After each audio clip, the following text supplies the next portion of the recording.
सैया ड्राइवर हो कि धाका धाका करता करे। पूरे सावन आप सबने 3 साल से लगातार इन सब गानों को आप सब प्यार आशीर्वाद देते आए हैं। लोकगीत की हो रही लेकिन आपकी फरमाइश है और सबसे बड़ी बात यहाँ की श्रोता लाजवाब है, इसकी कोई जोड़ तोड़ नहीं है। इसके लिए बहुत बहुत शुक्रिया आप सभी का कि भजन में भी जब मैं पहले गा रही थी उस टाइम भी आप इतना ही झूम रहे थे और जब मैं लोकगीत गा रही उतना ही झूम रही। ये रियलिटी प्यार होता है फैंस का जो आप लोग के अंदर है, गजब का। आइए इस अच्छा फोटो आइए, अच्छा पैसा लेके कि दे के? अच्छा मुझे क्योंकि मेरे पास उतना नहीं है अभी, खाली है। एगो 100 पे एक सेल्फी। एक बार बिटिया के लिए ताली बजा दीजिए, बहना के लिए। बहुत बहुत शुक्रिया। और दीजिएगा, और दे दीजिए ना। हाँ दीजिए ना। 1 शॉट 1। अरे आप देते रहिएगा। हेलो, मंचवा टूट रहा है, मैं बार बार बोल रही हूँ।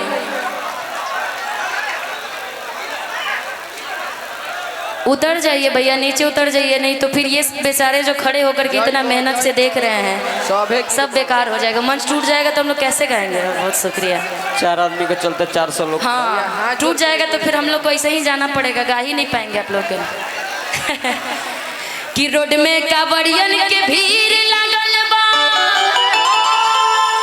कि जानी चलावा तेज पिया ड्राइवर हो कि सैया ड्राइवर हो कि धाका धाका करता करे। आइए म्यूजिक के साथ साथ 1 2 3 4।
गरीबनाथ है मंदिर। इस सावन में 8 सोमवारी था। कौन कौन गरीबनाथ मंदिर गया था? सब गए थे। मेरा ही दुर्भाग्य में अभी तक नहीं जा पाई। चलते रहिएगा। पैसा क्या बात है। एक सेल्फी 100 रुपया। अच्छा 200 रुपया, 300 400 बड़ा 400। महेश गुप्ता खैनी वाले, बहुत बहुत शुक्रिया। खैनी का पैसा, लेकिन खैनी मत दीजिएगा, खैनी नहीं खाएंगे, ऐसे ही चलेगा। रजनीगंधा का पैसा कहाँ भाई? धाका धाका करता करे पिया ड्राइवर हो, धाका धाका करता करे पिया ड्राइवर हो।